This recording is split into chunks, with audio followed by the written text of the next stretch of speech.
kabarnya hari ini? Luar biasa. Karena anugerah Tuhan kita masih dipertemukan di tempat ini. Ini adalah yang ketiga kali saya berada bersama Bapak Ibu di tempat ini. Tetapi kita dengan keadaan sehat, kita datang di hadapan Tuhan, siapkan hati dan pikiran kita untuk masuk dalam hadirat Tuhan. Saya mengajak semuanya untuk saat tidur sejenak, saat tidur dimulai.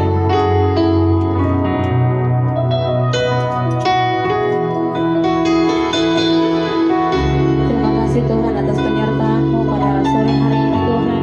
Kami bisa kembali bersama-sama di tempat ini guna untuk memuji dan melakukan kebesaran nama-Mu Bapa. Kami bersyukur Tuhan, kami bisa ada sampai saat ini itu semua karena anugerah-Mu Tuhan yang selalu menyertai dalam kehidupan kami hari lepas hari Bapa. Berkati juga jemaat-Mu Tuhan yang ada dalam perjalanan menuju di tempat ini. Tuhan jangan urapi dalam kendaraan, perjalanan kendaraan yang mereka tumpangi Tuhan selalu sertai sehingga sampai di tempat ini dengan keadaan selamat dan beroleh Bapa. Terima kasih Tuhan. Kami siapkan hati dan pikiran kami untuk masuk dalam hadirat-Mu, untuk mau menyembah Engkau, untuk meninggikan kebesaran nama-Mu Tuhan. Ujilah hati kami Tuhan, ujilah kami pada saat ini Bapa. Penuhi kami dengan kuasa Roh Kudus-Mu Tuhan. Terima kasih Tuhan. Mari kita siapkan hati dan pikiran kita untuk masuk dalam hadirat Tuhan. Kita naikkan ucapan syukur kita kepada Tuhan. Kita mau menyembah Tuhan dengan sungguh-sungguh di hadapan Tuhan. Terima kasih Tuhan. Haleluya.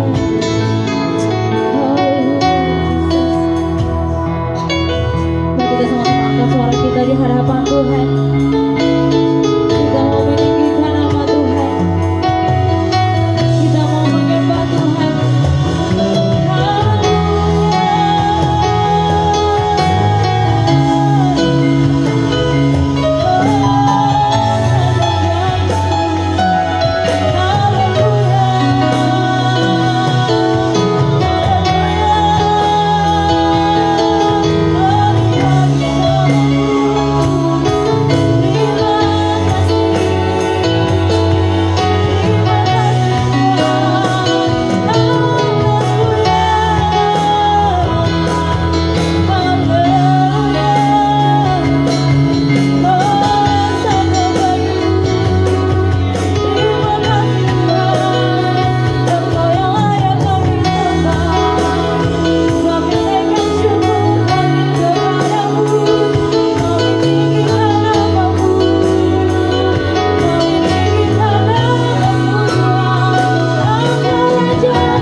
kami tinggikan saat ini Bapa.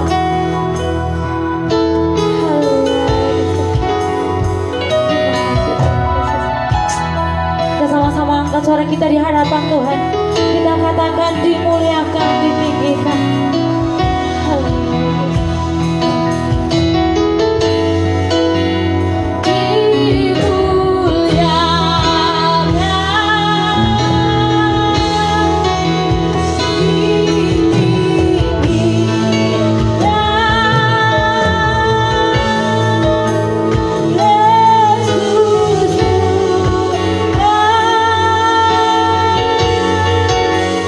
Kau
kuasa dari Tuhan yang Maha Kuasa. Amin.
enggak? Pasti enggak ya? Ya, selalu ada sukacita untuk memuji Tuhan. Oke, pada sore menjelang malam ini saya akan membuka ruang kesaksian bagi Bapak Ibu yang mau bersaksi untuk kebaikan Tuhan selama seminggu atau kebaikan Tuhan dalam kehidupan kita. Saya persilakan.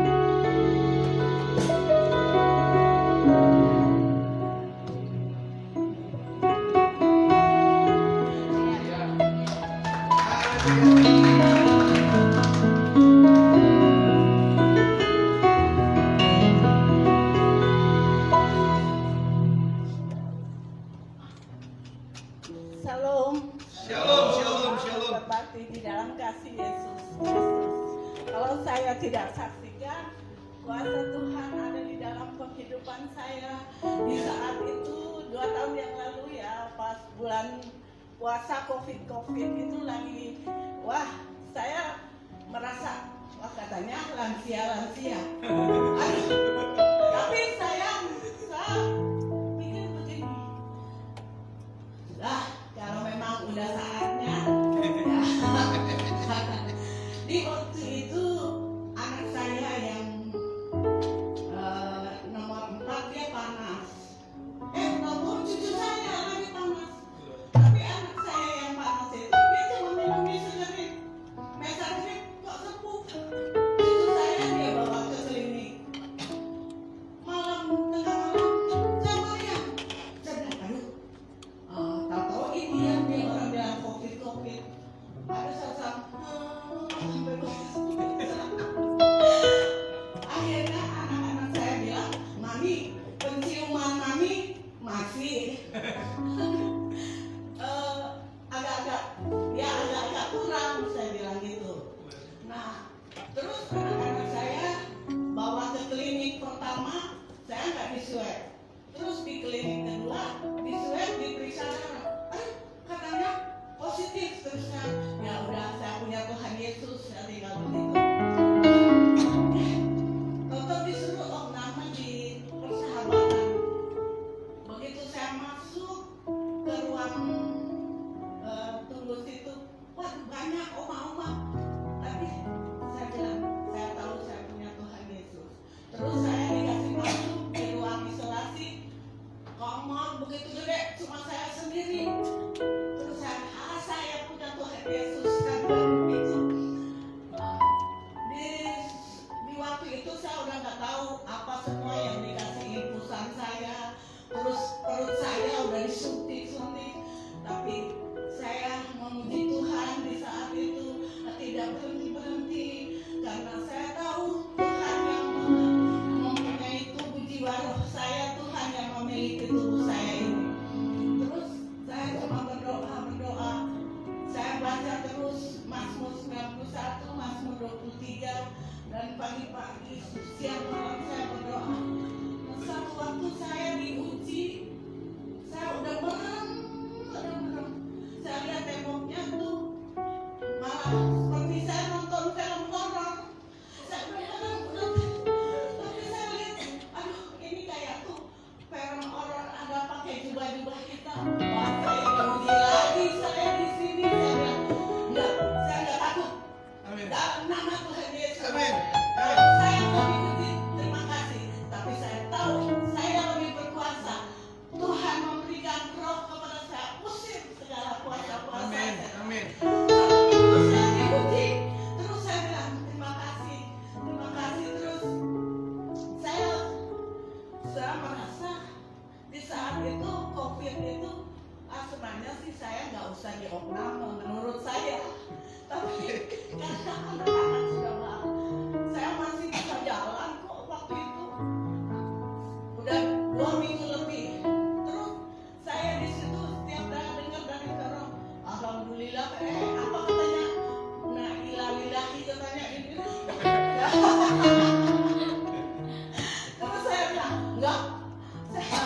Saya Tuhan kasih kesehatan, kekuatan.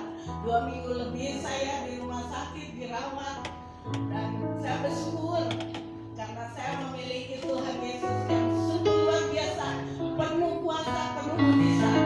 Dan saya berterima kasih kepada Tuhan Yesus sekalipun di usia saya sudah 74 ya. 74.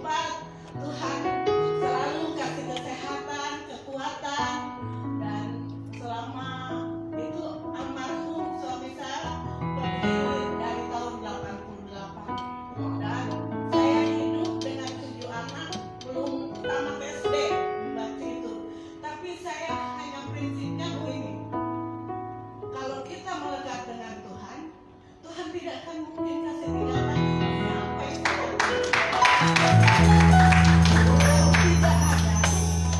yang tidak ada, Tuhan adakan. Amin. Jadi sekarang saya melekat dengan Tuhan.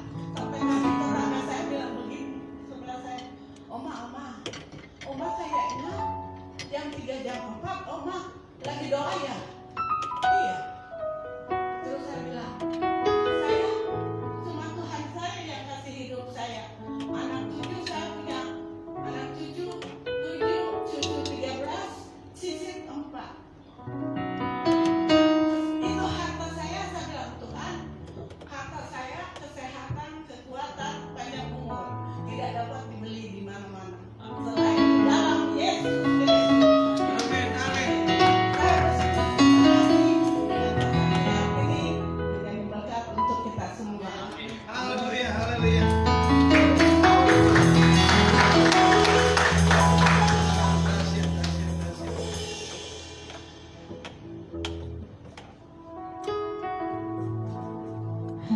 Terima kasih untuk kesaksiannya Oma. Tuhan Yesus memberkati dalam kehidupan dan keluarga.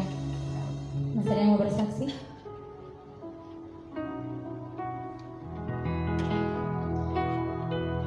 Jika tidak ada, saya menutup kembali ruang kesaksian. Mungkin ada minggu depan yang mau bersaksi. Jangan malu-malu, jangan sungkan-sungkan. Kita memberikan persembahan syukur kita di hadapan Tuhan.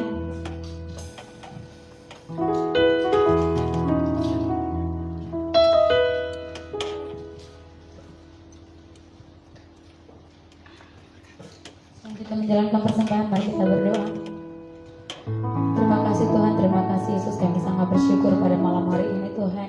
Kami masih ada sebagaimana kami ada itu semua kami menyerahkan Tuhan.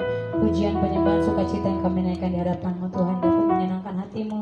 Dan sebentar kami akan memberikan persembahan syukur kami di hadapan-Mu Tuhan. Berkati Tuhan jemaat-Mu yang akan memberikan apapun yang mereka persembahkan. Tuhan berkati dalam pekerjaan usaha yang mereka kerjakan.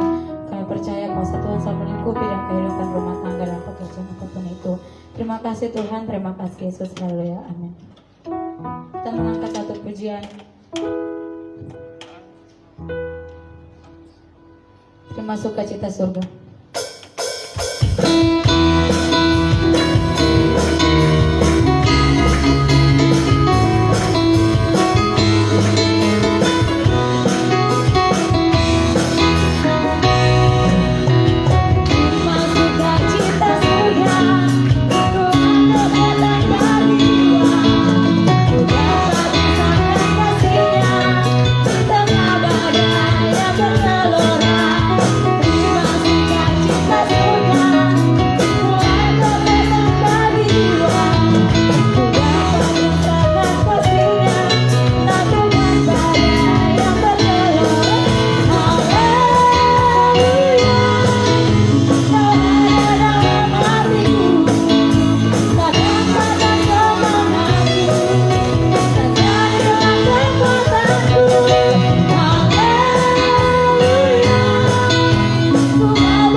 Kita siapkan hati dan pikiran kita untuk menerima firman Tuhan.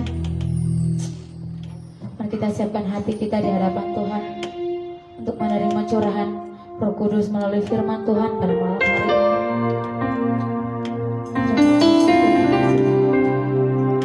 Sangat merindukan sabdamu pada malam hari ini. Tuhan Roh Kudus mau didapatkan melalui firman.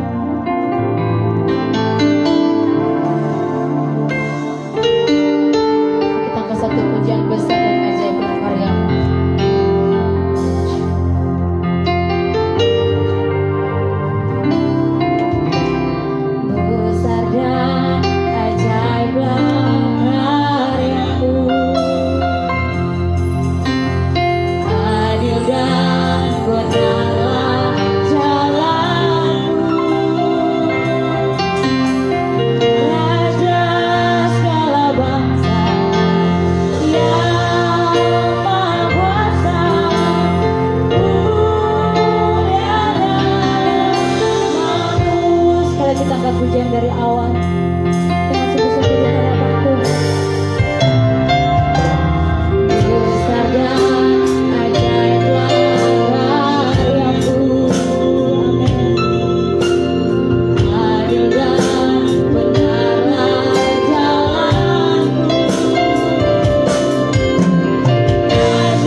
Yesus yang adalah Tuhan dan Juru Selamat kami.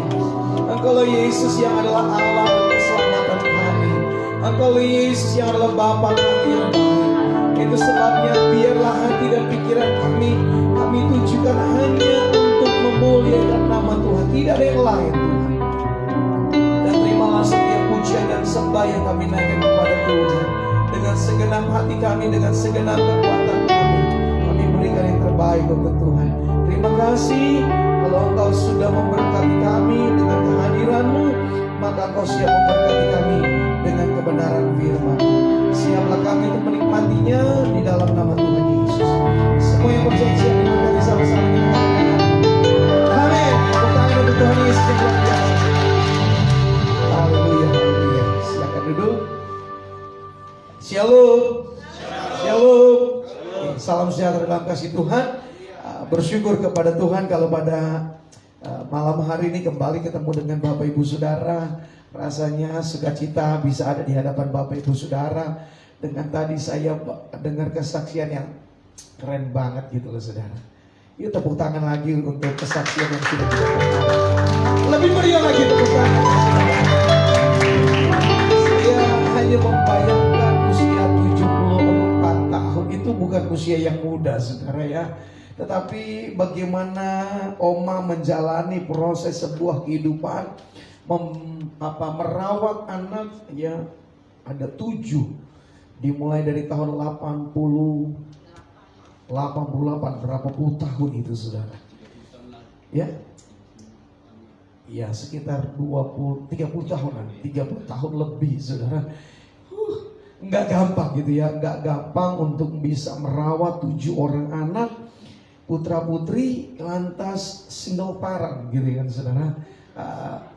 Ya laki-laki semua ya.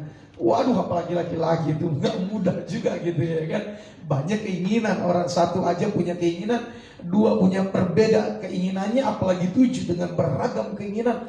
Saya nggak tahu kekuatan apa yang diterima oleh Oma untuk bisa mendidik anak-anak itu sampai hari ini 30 tahun lebih untuk membina, untuk menjaga, untuk melindungi, untuk memberkati.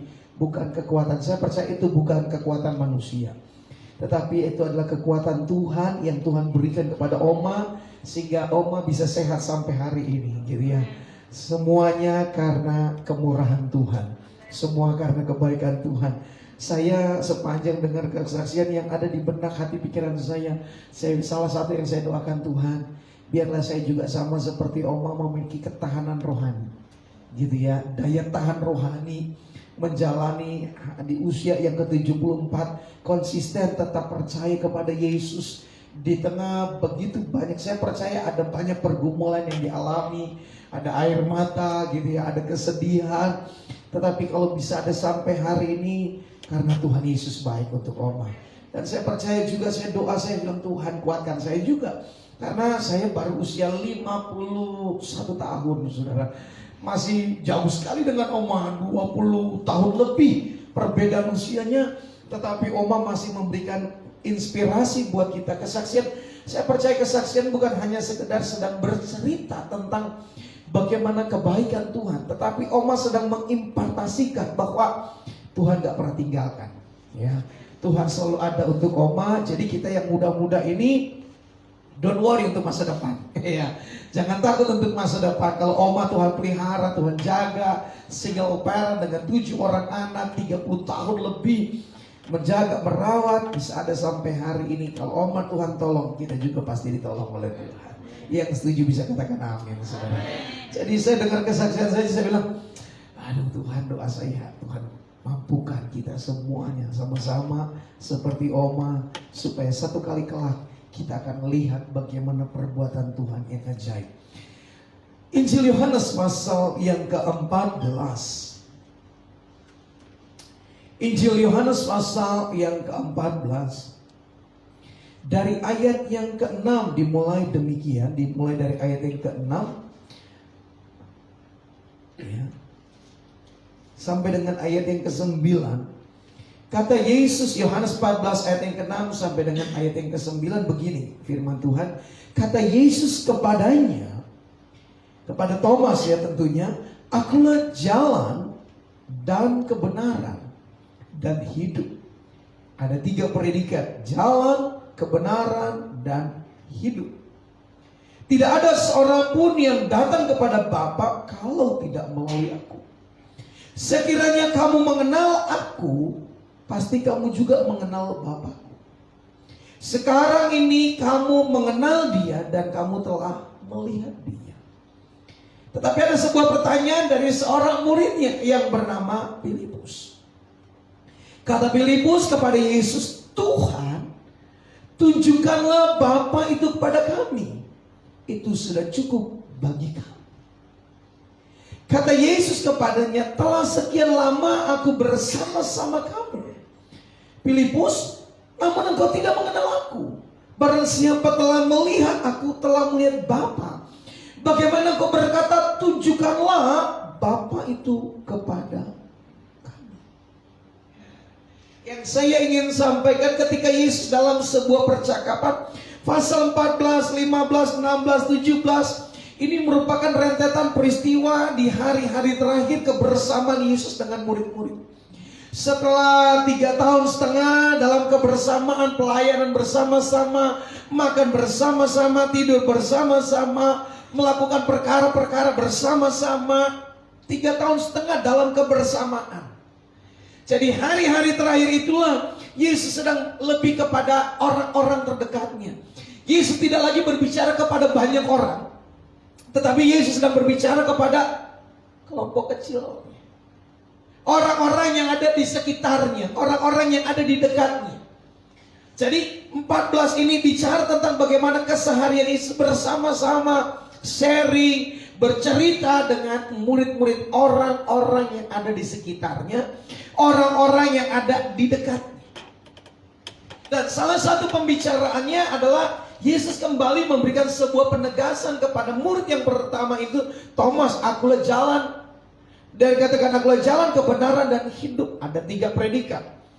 Dalam sebuah percakapan, tiba-tiba seorang murid yang lain yang bernama Filipus. Nah, kalau kita mundur ke belakang, Filipus adalah satu pribadi yang pernah membawa seorang anak kecil yang membawa 5 ketul roti, 2 ekor ikan. Untuk makan 5.000 orang laki-laki. Belum wanita, belum anak-anak. Tapi yang saya mau pastikan, pasti tidak ada orang Manado dan tidak ada orang Batak. Saya ingin pastikan itu, saudara. Kenapa? Karena masih ada sisa 12 bako. Kalau ada orang Manado sama orang Batak, pasti selesai, nggak ada sisa itu. Pasti itu habis, selesai itu. Orang Batak, orang Manado, itu babungkus pasti, nggak ada sisa. Ya. Saya pastikan hari itu tidak ada kedua suku ini. Filipus melihat dengan mata kepala sendiri di mana Yesus mulai memecahkan roti. Ukuran sama, kualitas yang sama, dipecahkan dalam sebuah kecepatan yang sangat luar biasa. Karena dalam sepersekian detik bisa membagikan kepada belasan ribu orang. Filipus melihat. Filipus dengan mata kepalanya dia melihat dengan jelas apa yang Yesus lakukan. Tetapi sebuah pertanyaan yang seakan-akan tanda petik konyol bilang begini kepada Tuhan, tunjukkanlah Bapa itu kepada kami dan itu sudah cukup. Jadi selama ini dalam kebersamaan 3,5 tahun dengan Yesus, mereka melihat banyak mujizat-mujizat yang Yesus lakukan. Tapi mereka ternyata gak cukup kenal dengan pribadi Yesus. Nah, ini mewakili gambaran ada begitu banyak orang-orang Kristen, bahkan sejak dari kandungan jadi orang Kristen, tetapi dalam pengenalan dia dengan Tuhan tidak memiliki sebuah pengalaman. Sehingga pada akhirnya kekristenan menjadi sebuah agamawi, kekristenan akhirnya menjadi sebuah tradisi. Jadi orang Kristen, tetapi dia gak kenal siapa Yesus. Jadi orang Kristen dia gak mengenal siapa Bapa di sorga itu, gak kenal. Hanya dengar saja. Bahkan hanya hafal dalam doa Bapa kami yang di sorga, dikuduskanlah namamu, bla bla bla bla bla. Selesai sampai situ. Tapi ditanya tentang kekristenan yang sesungguhnya, siapa Yesus? Saya hanya melihat dari titik balik yang berbeda, yaitu kalau saja Filipus yang bersama dengan Yesus 3,5 tahun dalam kebersamaan, toh bisa gak mengenal dia, apalagi kita. Saya hanya membandingkan begitu. Lantas bagaimana dengan kekristenan yang gak pernah lihat Yesus dalam wujud nyata, real, dan dia berkata, akulah Yesus. Bagaimana? Yang bersama-sama dengan Yesus 3,5 tahun saja tidak memberikan sebuah jaminan kalau mereka kenal Yesus. Apalagi kita yang gak pernah ketemu dengan Yesus secara fisik wujudnya. Wah, ini jadi pergumulan buat saya. Ini menjadi doa buat saya. Tapi hari ini Tuhan memberikan jawaban lewat kesaksian Oma. Apa itu kesaksiannya? Oma tahu persis arti sebuah pemeliharaan Tuhan. Jadi kekristenan bukan sekedar dia hanya kenal dalam sebuah wujud, tetapi kekristenan adalah sebuah pengalaman rohani dengan Tuhan. Itu sebabnya kenapa dalam kehidupan kekristenan kita banyak mengalami ada tantangan, ada sakit penyakit, ada pergumulan, ada persoalan, ada yang hal-hal yang kita hadapi, tantangan demi tantangan. Tujuannya apa, saudara? Tujuannya supaya mereka melihat, supaya saya dan saudara melihat arti kehadiran Tuhan. Amin. Oma gak akan pernah bisa berkata Tuhan Yesus baik kalau benar-benar dia tidak ngalamin pemeliharaan Tuhan 30 tahun lebih sampai hari ini. Saya gak akan berani berkata bahwa saya punya Bapa yang memelihara saya kalau saya benar-benar tidak mengalami pemeliharaan Tuhan. Kalau saya gak pernah ngalamin kekurangan, saya gak tahu arti di mana Tuhan mencukupkan apa yang menjadi kebutuhan saya. Saya gak akan pernah berani berkata bahwa dia penyembuhku karena saya belum pernah ngalamin sakit penyakit. Saya gak berani berkata bahwa dia Bapa yang baik sebagai penghibur ketika saya ngalamin kesedihan. Kalau saya gak pernah ngalamin kesedihan, saya gak ngerti arti sebuah penghiburan dari Bapa di surga. Kegagalan orang Kristen adalah karena tidak punya pengalaman. Kegagalan kita mengenal pribadi Yesus adalah karena kita gak punya pengalaman rohani dengan Tuhan. Kita gak ngerti tentang kata iman, kita gak mengerti tentang yang namanya pengharapan. Itu kegagalan kita, saudara. Itu sebabnya dibalik dari setiap permasalahan yang saya dan saudara alami, saya ingin pastikan di dalam setiap permasalahan dan pergumulan yang kita alami, di dalamnya ada campur tangan Tuhan. Sesulit apapun, sesukar apapun, seberat apapun pergumulan, pasti di dalamnya ada tangan Tuhan. Ya mungkin sesaat kita nggak lihat Tuhan, masalah berat, masalah seperti gunung, kalau orang Manado bilang masalah seperti gunung Soputan, betul ya? Hah? Gunung Lokon, oh Kelabat yang paling tinggi. Kalau mungkin di tanah Jawa, Tuhan persoalan saya seperti Mahameru, tinggi besar. Kita lupa kalau Mahameru itu pun hasil ciptaan tangan Tuhan. Bahwa ada dia yang melebihi gunung Semeru, yang namanya Yesus. Terkadang Tuhan izinkan kita ngalamin yang namanya air mata, nangis, sedih, ditinggalkan oleh orang-orang yang kita kasih. Di dalamnya apa? Tuhan ingin bilang gini, hanya ada satu pribadi yang gak pernah meninggalkan kamu, namanya Yesus. Di balik setiap pergumulan, di balik setiap permasalahan, di balik dari setiap sakit penyakit, Di dalamnya ada rancangan Tuhan yang indah buat saya dan saudara.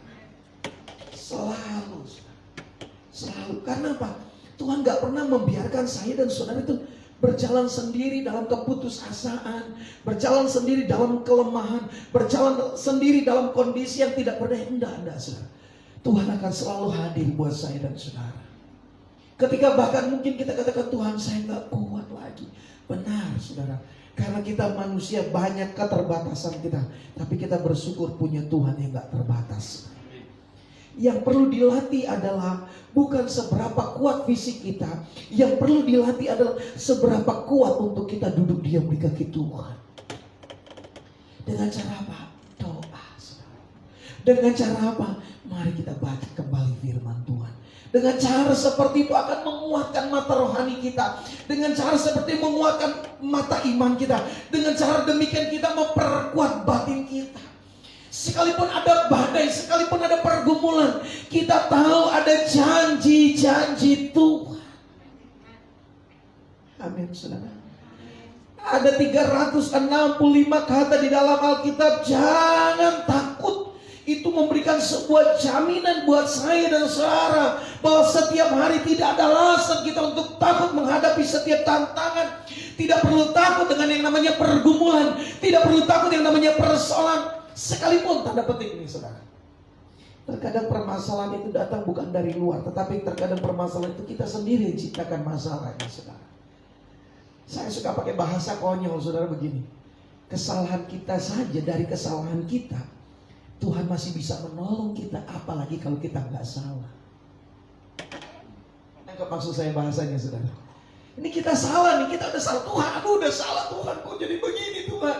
Kelalaian kita saja, Tuhan masih bisa menolong. Salah satu contoh, ini harusnya istri saya yang bersaksi. Satu kali kami pergi di depan Polda Metro Jaya itu ada sebuah mall. Apa ya mall itu? Semanggi. Plaza Semanggi. Iya. Baru habis pulang pelayan, mampir ke situlah. Karena istri ingin membeli sesuatu gitu di Plaza Semanggi. Ya, happy wife, happy life gitu ya kan saudara. Membahagiakan istri adalah kebahagiaan kita gitu.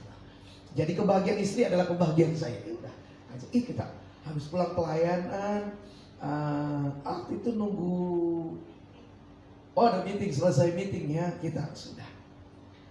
Lantas belanjalah istri ke situ, saudara. Karena semangat antusias ngelihat yang sale, saudara, ya kan? Ada diskon, ya kan? Akhirnya istri dengan semangat pikirnya namanya mall bagus gitu kan, nggak ada pencuri, nggak ada copet. Lantas dia taruh tasnya, meja kasir, saudara, dia ganti baju gitu untuk coba baju, suatu baju. Pulangnya handphonenya hilang, saudara. Bukan pulang, kembali dari ganti baju. Wah, handphone, padahal handphone itu masih baru. Hari itu masih musim BlackBerry gitu kan. Waduh, lumayan harganya. Hilang, saudara. Lapor. Nah, kebetulan salah satu anak sekolah minggu kita, anak remaja kita, pemuda kita, Kanit Serse di Setiabudi. Langsung telepon saya. Nando, tolong ini Nando. Tante kehilangan handphone ini. Oh iya sudah Om, saya akan lacak semua. Saya tahu tuh orang-orang sini, tapi akhirnya nggak ketemu juga, saudara. Karena nggak ketemu juga kan gitu. Pulanglah. Istri saya juga nggak enak, pikirnya nanti membebanin saya lagi harus membeli handphone. Atas, yuk kita doa. Ini udah kelalaian lah. Saya katakan kelalaian dan hilang kelalaian kita, saudara. Dan kita di dalam taksi waktu itu ya, naik taksi, kita bilang, Tuhan kalau kami salah kami minta ampun. Kalimat penghiburannya begini, selalu saya, waktu saat kehilangan saya bilang, ada orang yang lebih membutuhkan. Menghibur diri, saudara. Dan puji Tuhan, di jam yang sama itu juga tiba-tiba ada seorang ibu telepon, Bu Agnes, saya ingin mengirim berkat, nomor rekeningnya. Tuhan Yesus, akhirnya bisa beli handphone yang lebih mahal dari yang hilang. Jangan hilang akhirnya saudara mau ganti. Enggak ya, enggak, jangan. Itu yang saya bilang, kelalaian kita, kesalahan kita sekalipun, tapi jangan sengaja membuat kesalahannya, saudara. Tuhan masih bisa membalikan dari semua kelalaian itu menjadi berkat. Yang saya ingin ceritakan di sini adalah bahwa tidak ada satu kejadian di dalam dunia ini yang Tuhan gak tahu, yang tidak dalam kontrol dan perhatian Tuhan. Benar Alkitab katakan bahwa sehelai rambut kita jatuh, kalau gak diizinkan Tuhan gak akan jadi. Artinya di situ bahwa Tuhan bertanggung jawab sampai yang paling kecil dari hidup kita, Dia bertanggung jawab. Apa hubungannya rambut ini mah? Rambut tiap hari juga, tiap minggu juga kita potong. Kalau mau dibilang nilainya seberapa sih rambut? Gitu kan saudara. Tapi itu pun mendapat perhatian Tuhan. Yang Tuhan ingin sampaikan gini, yang terkecil dari hidupmu saja mendapat perhatian Tuhan. Apalagi tentang keberadaan seluruh hidupmu, Tuhan pasti bertanggung jawab. Kegagalan kita karena kita gak mengenal Dia secara utuh. Kita mengenal Tuhan hanya dalam bentuk bahwa Tuhan itu terlalu banyak aturan. Benar, ada banyak aturan yang Tuhan berikan buat saya dan saudara, supaya kita gak berbuat dosa, supaya kita gak buat kesalahan, supaya kita gak menjadi lalai, supaya kita tidak masuk neraka. Benar, ada aturan-aturan. Tetapi jangan hanya mengenal pribadi Tuhan dengan banyaknya aturan, tapi kenallah pribadi Tuhan dengan kebaikan-kebaikan. Kalau boleh kita mundur ke belakang, saudara, sebenarnya di dalam hati Tuhan, Allah gak senang dengan banyaknya aturan. Yang Allah inginkan adalah sebuah hubungan kebersamaan, kedekatan. Itu yang Tuhan mau. Allah ingin kita tuh berjalan bersama-sama dengan Tuhan, sebebas yang saya dan saudara kenal Dia, sebebas itu yang Tuhan mau. Seperti seorang anak dengan bapaknya, dia bisa bebas mengutarakan apa saja. Setuju ya bapak-bapak di sini kan? Paling canggung ketika anak-anak gak terbuka kepada orang tuanya. Nggak tahu, Kiel jujur nggak udah ada cewek gitu, Pak, saya udah ada cewek.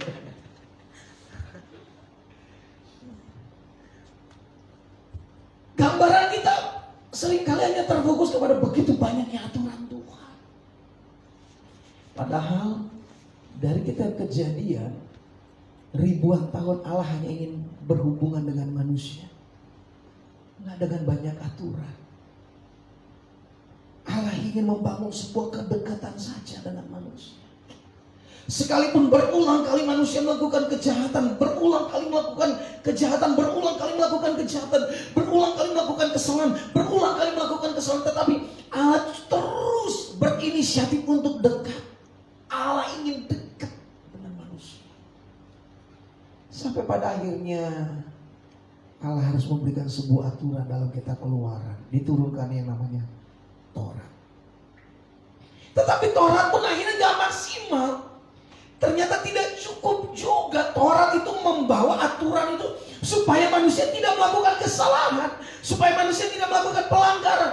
Kenyataannya semakin ada Taurat, semakin banyak orang melanggar, semakin banyak orang melakukan dosa, semakin banyak orang melakukan kesalahan.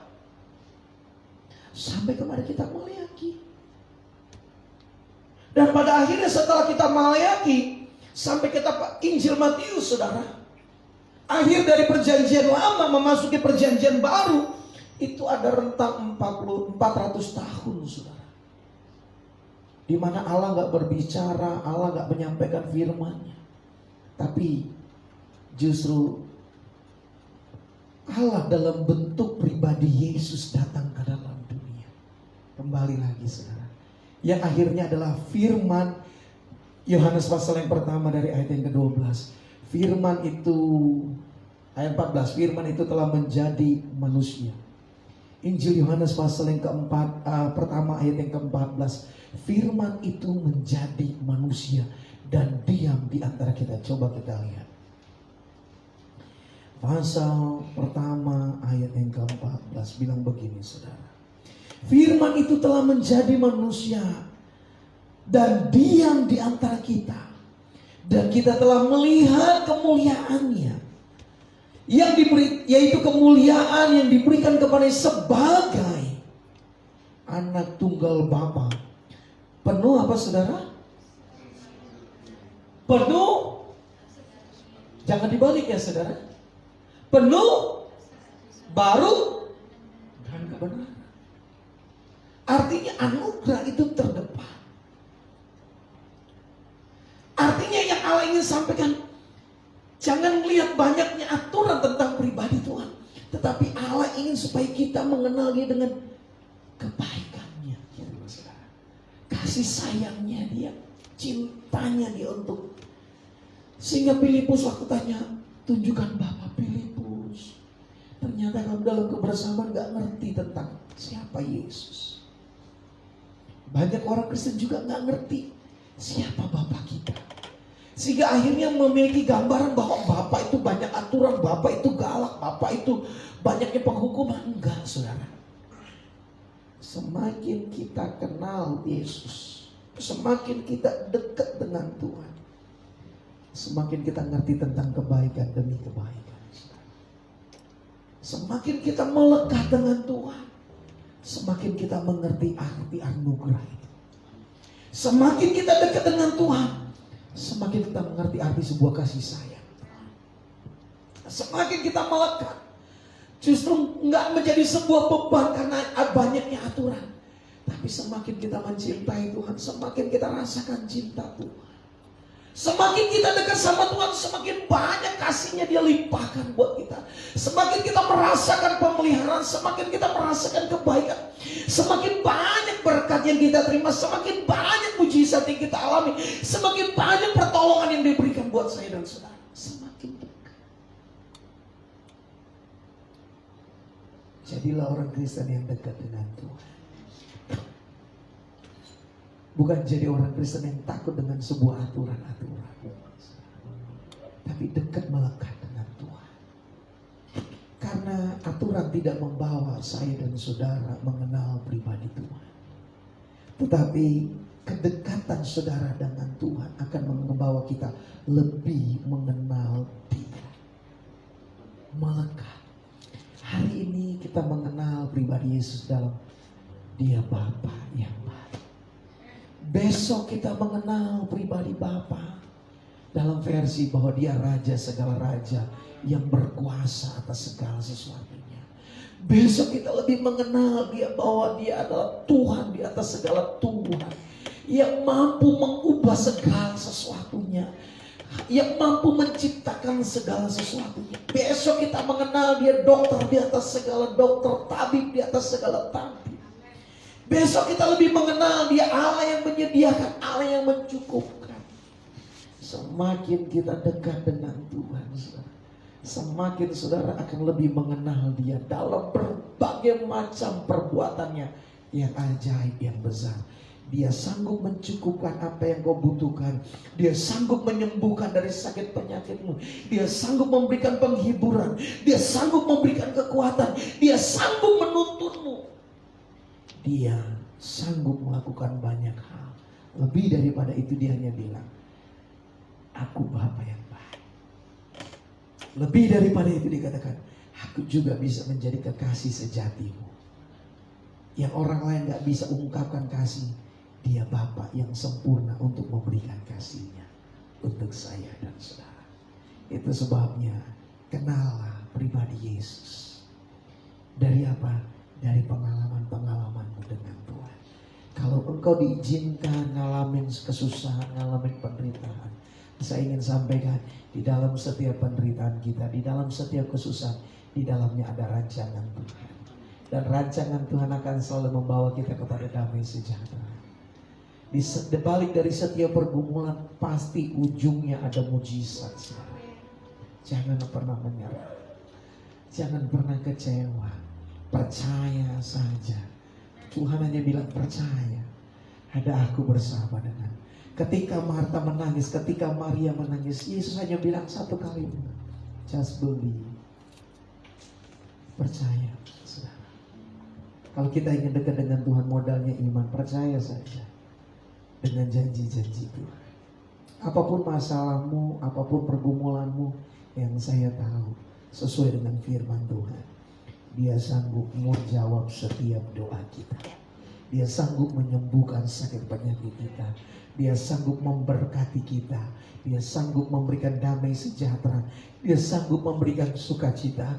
Dia sanggup memberikan kebahagiaan. Dia sanggup mencukupkan apa yang menjadi kebutuhan. Dia sanggup. Tundukkan kepala saudara.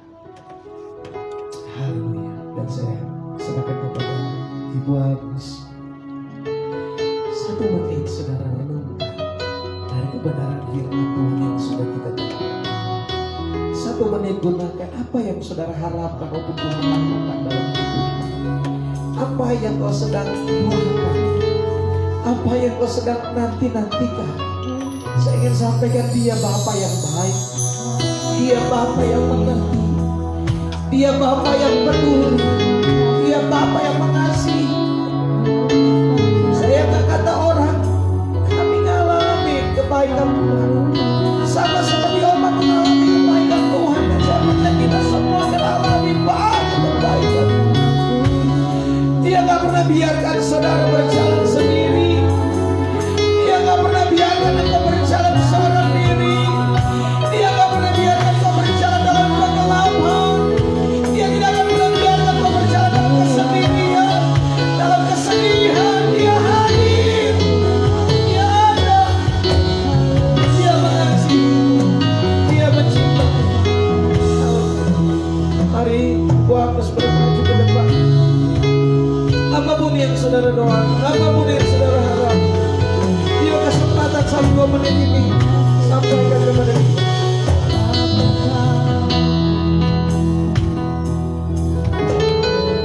Bukan dalam hadirat Tuhan. Saya percaya bila firman Tuhan pasti mujizat. Dia menjawab lebih dari apa yang kita doakan. Dan Dia melakukan Apapun masalah kita, apapun kerinduan kita, apapun persoalan kita, apapun penyakit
selalu diberkati dalam kehidupan rumah tangga dan pekerjaannya. Kita akan lanjutkan persembahan kita yang kedua. Sebelumnya mari kita berdoa. Terima kasih Tuhan Yesus yang baik, kami sangat bersyukur Tuhan pada malam hari ini kami telah datang Firman-Mu, kami bisa dapat mempraktikkan kehidupan kami hari lepas hari Bapa. Berkati juga hamba-Nya yang sudah menyampaikan isi hati-Mu Tuhan, berkati dalam pekerjaan usaha, dalam rumah tangga, dalam pelayanan dimanapun Tuhan mengutus hamba-Nya. Terima kasih Tuhan sebelum kami berikan persembahan kami yang kedua, Tuhan selalu berkati apapun yang jadi pekerjaan dan usaha kami dalam hari ini dan sampai kapan Tuhan selalu menyertai. Terima kasih Tuhan. Kita mengangkat satu pujian. Terima sukacita surga.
Shalom. Shalom, shalom. Semangat ya. Haleluya. Usia boleh tua. Semangat harus Amin. selalu muda. Amin, amin. Ya, terima kasih malam hari ini kita boleh berkumpul beribadah. Pengumuman Rabu depan kita tetap ibadah di tempat ini. Boleh ajak undang yang lain. Dan kebetulan mahasiswa hari ini ada yang mungkin terakhir ya hari ini karena akan kembali ke tempatnya semula ya. Jadi mereka ini baru kemarin Sabtu kemarin wisuda.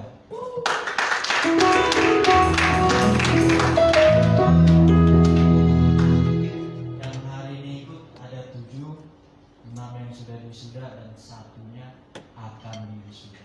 Ya. Nanti next year ya, tahun depan ya.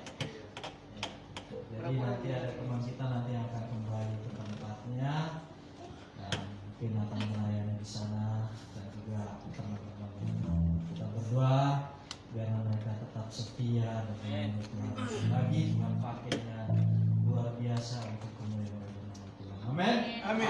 Mari kita bangkit berdiri, nyanyi pujian bagi Amin.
mendengar firman yang menguatkan kami. Mari bawa kami berjalan di dalam kebenaran. Bawa kami berjalan Tuhan dengan kekuatan yang daripada. Kami tahu banyak tantangan, cobaan, godaan, persoalan yang ada di depan kami mungkin begitu besar. Tapi kami tidak percaya Allah yang kami sembah adalah Allah yang menciptakan langit dan bumi ini. Dan tidak ada perkara yang mustahil di hadapan Tuhan. Engkau Allah yang berkata apapun Engkau sanggup lakukan Tuhan. Amin. Kami bawa hidup kami dalam tangan. Kami percayakan seluruh hidup kami, masa depan kami, kesehatan kami, keluarga kami, semua yang kami miliki ke dalam tangan. Kami percaya pada pemeliharaan yang wajib. Terima kasih buat malam hari ini, Bapa. Engkau Allah yang memberikan kami sukacita, kemenangan di dalam hidup. Kami bersyukur buat semua itu. Berkati setiap kami yang ada di tempat ini. Kiranya Tuhan sertai kami sepanjang perjalanan pulang, sebagaimana Engkau menyertai kami ketika kami. Kami percaya berkat-berkat yang melimpah akan kami. Berkati kami sepanjang istirahat malam kami sepanjang hari ini. Biarlah kasih setia Tuhan menjaga pelihara selalu menjadi bagian kami. Terima kasih Bapa yang baik. Kami akan akhiri ibadah kami ini dan kami akan terima berkat yang Mari jemaat yang dikasihi Tuhan, kedangkan kedua tanganmu, angkatkan hati dan pikiranmu, pulanglah dan terimalah berkat yang daripada Tuhan. Biar kiranya berkat damai sejahtera daripada Allah Bapa, cinta kasih kemurahan Putra yang tunggal, penghibur penghantar kekuatan Allah Roh Kudus, menyertai kita mulai saat ini sampai selama-lamanya di dalam berkat nama Tuhan